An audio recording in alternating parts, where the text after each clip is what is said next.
All right, we got Frieren episode 26, The Height of Magic.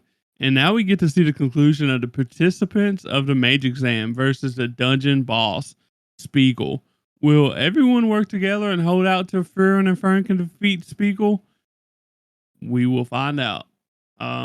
And doing so, we start this episode off back at the fight.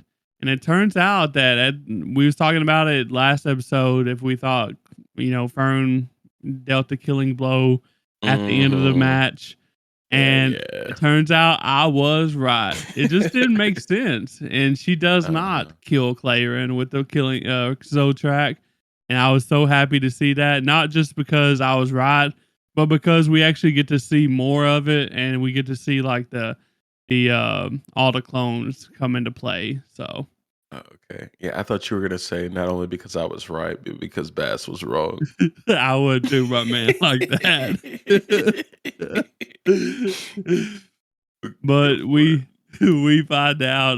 we find out that a mage of Fern's caliber, we notice she's strong, but she still can't take advantage of that fatal flaw that Frieren shown everybody. Deacon really wasn't kidding. When he said that even a great mage wasn't going to be able to take advantage of that. So, um, I mean, shout out to Frieren for just being that much of a badass, I guess. Yeah, and like it makes sense why Frieren wouldn't like try to correct it because it's like why So go through the trouble? Like no one's really can do anything about it anyway. yeah, I mean, what are they gonna do to me? Hmm. So, but then we move on to like Deacon and Methode. They actually organized a way to find the other clones and track them down and kill them essentially. And basically, everyone told Deacon and them who their weakest matchup would be according to them, and he basically matched the clones up with their weakest matchup. And this was actually a great idea, I thought. But the problem is you think some people would have lied in this moment. So what did you think about all this stuff? I mean, I would have lied personally, Yeah. but I think if you would lie, like other people would like be like, that doesn't sound right. Why are you lying? Because I mean, I think it's somewhat predictable. They've said before in this series, like magic. I mean, being a mage is kind of like rock paper scissors to a certain extent. Yeah. So people can like naturally understand what your weaknesses might be. So if you tell them something that like that's like seems very wrong to them, they probably question it. Especially Deacon. Deacon seems like he is very knowledgeable about everyone else apparently. So Yeah, I don't think it would have. Think it just would have made you look even more suspect for the third test. So um I probably would have told the truth actually. yeah, I mean I don't see why it would hurt to not, to tell the truth because it's not like you're going against each other. Everyone can win. It's not like a limited amount of people that can get in, right? So, Right, but this is only the third. I mean, the second round, and there's 3 rounds. oh, is there 3 rounds? Yeah, Okay. buddy. Okay. I wasn't sure if there's a third round or not. I guess they said it in the beginning or something. Yeah, I they just didn't did. pay attention. But since Toad, during this conversation, since actually told the first class mages, uh, that they, in order to become first class mages, they have to overcome unfair adversity, and that this dungeon didn't even qualify for that. She also said that they can simply pass the test by watching each other's backs, and then she went on to ask them if this was not a truly kind and peaceful test. So, in your opinion, do you think this is a kind and peaceful test? I Do you think agree with Sense her? is a little off her rocker. Kind and peaceful test is crazy. We've seen at least 3 people get stabbed in the chest by her, by her clay form. But no, they wasn't watching each other's backs, right? That's It's- all they gotta do is what she says. oh my god! Like, and she knew what she was doing. She knew the Spiegel was down there, and she still went in the cave 'Cause she was like, "Yeah, they gonna have to fight me. What's up?" Yeah. Oh, Sneaky. She's a liar, bro. She's a liar. Warble. It wasn't Warble with the one that was really, really upset. He's like, if you wouldn't have come down here, we wouldn't be dealing with this shit. Yeah. Yeah, he knew what was going on. It's like, "You came I in here for a reason." Yeah, I enjoyed that scene. I like seeing uh, I I'd almost call it like snarky, right? She was acting like snarky. She is snarky, yeah. Yeah. I agree with that.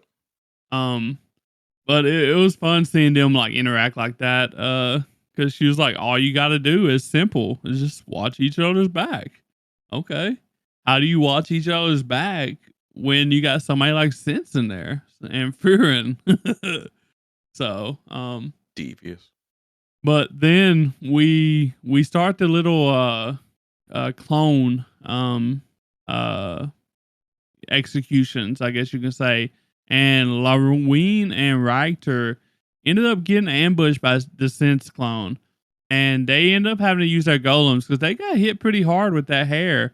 And then Dinkin, Ubel, and Four Eyes roll up and see the clone and also see Laween and Richter having to leave the dungeon via their golems. So and after all this happened, we actually see Ubel step up to the plate to fight Sense. And did you expect her to do that and actually win a 1v1? Well, I mean, we've been waiting on Ubel to, like, really do some like, we've been waiting on Ubel to stunt for episodes now. We really have.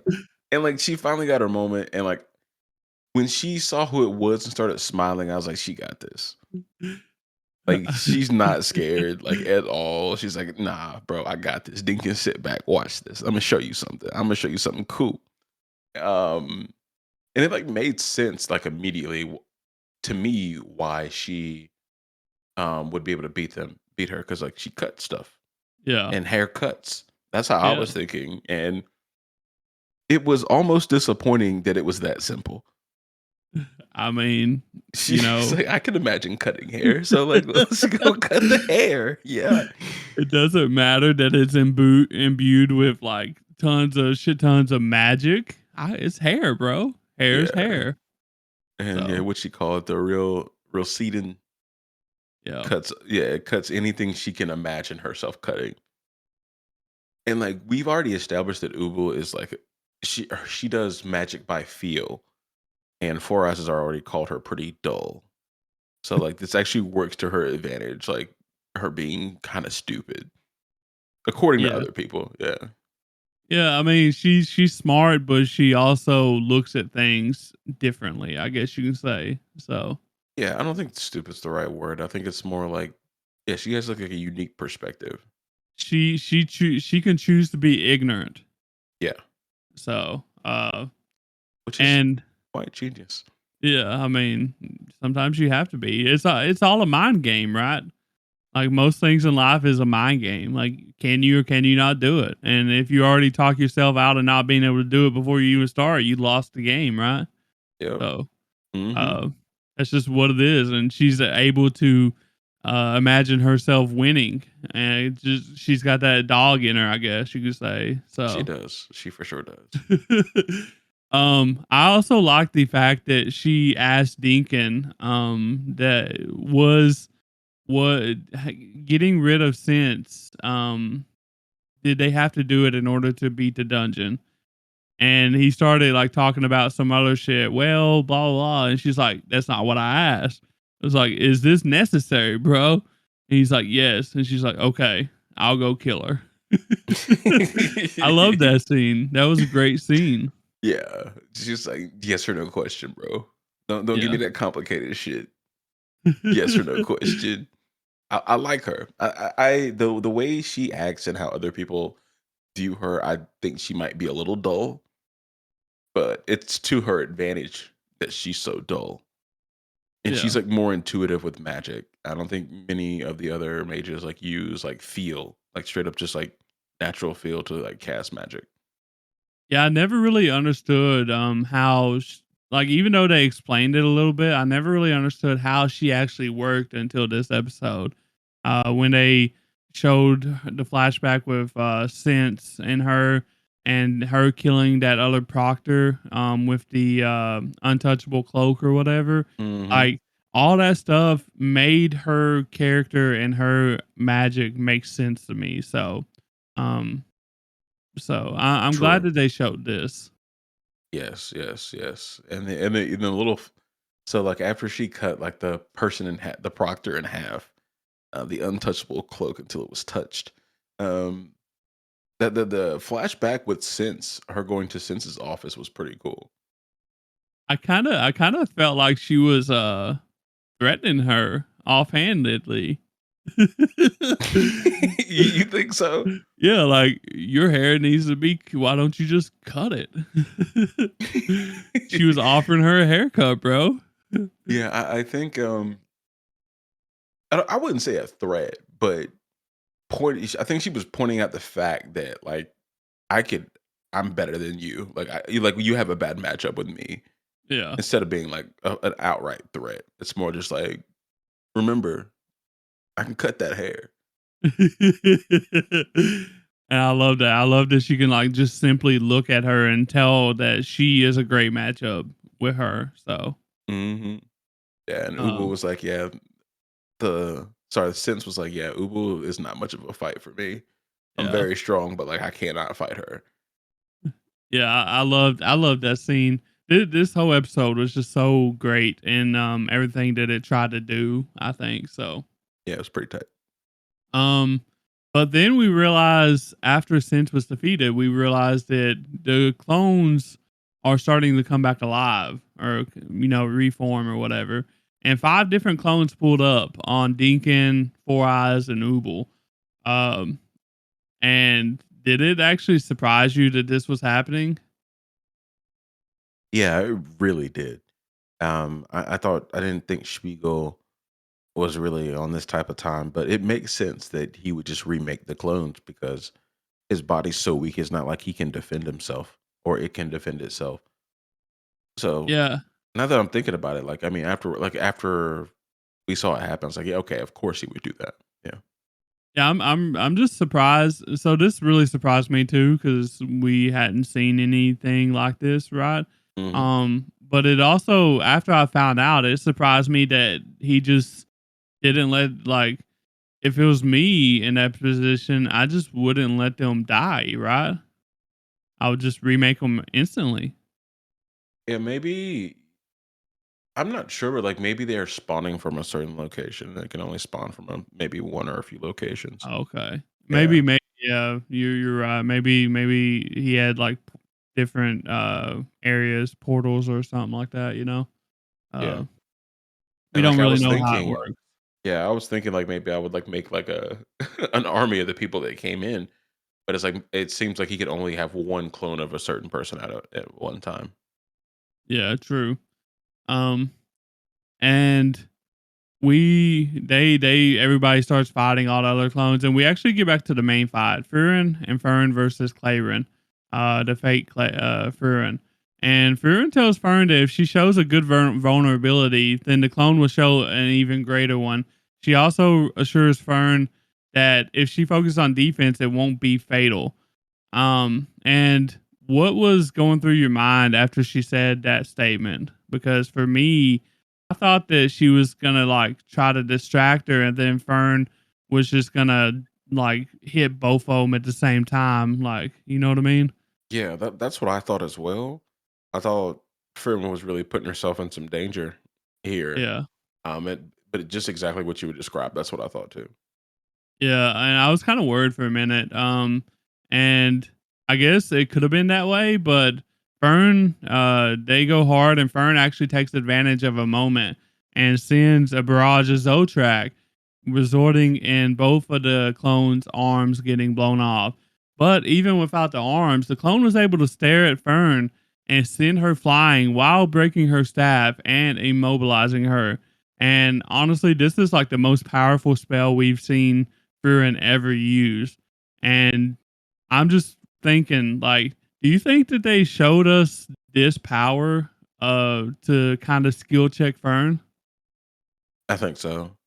Yeah, Because like I think I mean, at least I was thinking it's like me, Fern can do a little something, something. And yeah, Frieren still just has more levels. There's yeah. more levels, yeah, to Frieren, and it's she's still not even close because Fern was like, I don't even recognize this as a spell. This isn't even doesn't even look like magic to me. And she's just over Yeah. there getting crushed, yeah. And like uh, imagine like you cut both of somebody's arms off and they're still stronger than you. Like it's not close. how'd you like those eyes, bro? That shit was scary. She just like you could tell, even though it was like a fake clone or whatever, she kind of had like bloodlust, right? Yeah, no, for sure. Nah, Uh, she was ready to finish Fern off. yeah, and it's also like interesting because Frieren after the fact, she says that she hasn't used the spell like the fake clone used in 80 years, which would have been around the time that she was in the heroes party, I believe. So, Yes. uh that's crazy that even still that Fern got shit on kinda. She still made Frieren use something that she hasn't used since back in the day. So that even though she got skill checked, she still it still shows her in a positive light because she's a badass still. So Well, if it was just Fern in that room, she'd be dead. oh yeah, 100%, right? Yeah. So Frieren and Fern made Frieren use that. Clayren used that spell. Yeah. It was definitely not just Fern. Um, I don't think Fern's anywhere close to being able to mess with her master at Yet. all. Yeah.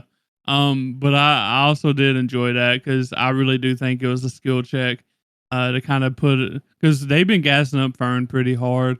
Yes. So they had to, show us where she's truly at. So, um, and while all this is happening, while Fern is just chilling up there on the wall, Frieren actually takes advantage of all that and she moves in and deals the killing blow. And that ends. They walk into the room, get rid of like the diamond top thing that's floating in the air, and it kills all the clones of the Spiegel. So Mhm. everyone's basically saved now. And closing this out, we actually only get to see 2 out of the 14 fail this test, making it the first time anyone's ever passed a sense test, and 12 people passed it. And so I originally thought that this may be the last test, but Bass says there's a third one coming that I didn't know about. But what was your thoughts on like the whole fight and this episode and all that stuff? I want to hear them. I thought the fight was pretty awesome, but my favorite parts of the episode were the Ubil flashbacks and the Okay. Ubil. Yeah, she stole the show for me. And then obviously Frieren skill checking Fern there was kind of big different because like all of a sudden it was like okay, Fern can't do anything. I thought it was a pretty cool moment. But Yeah. yeah, I Also, thought less people would pass census test. yeah, I think did we not have it in the under six? I Yeah, I had think. it like four, Yeah. and four Um, people didn't even get knocked out. I think you had the lowest. I think you had I 4. I did. think Dan and me chose 5 and 6 or something like that. So, Yeah. but but damn, 12 people, bro. Hmm. So I guess a power of friendship really pulled through. Um, but yeah, this was one of my favorite episodes of the season as well. Uh, the fact like the Fern thing, where after she got knocked on the wall and seeing her point of view waking up or whatever, that was pretty dope. So when she opened her eyes and you got to see through her Oh eyes or yeah, whatever. So yeah. That was a little weird. I thought that was a weird little frame there. weird. I actually liked it. I You thought that liked was it? really unique. So I had never seen it with the eyelashes before. We've all seen like the little eye opening effect or I mean, it makes animation. sense, right? I Like mean, he yeah, yeah, your eyelashes are in your vision. Yeah, for sure. But, Oh. it was just weird seeing. But yeah, definitely, I honestly think it's a 10 out of 10 episode. It was just done so good on so many, fronts, with the flashbacks and everything. And at the end, we actually see like Frieren in a mimic. And I was asking for this.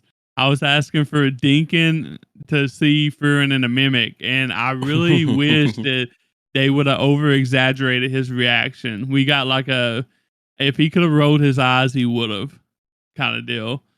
And I'm kind of hoping like the next episode starts off in that moment and we get to see some dialogue from Deacon seeing her in a mimic.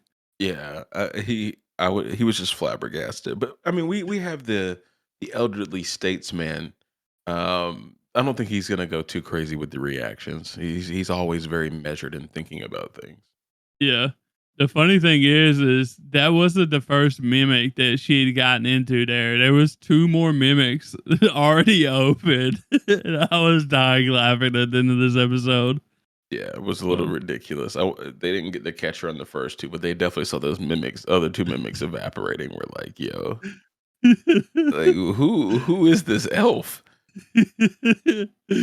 But yeah, that's all I got. A fantastic episode of Frieren. For So sure. sad we only got two more episodes to go, unfortunately. So It is quite unfortunate, but yeah, this is. I mean, it's been a great journey. Great journey. it has.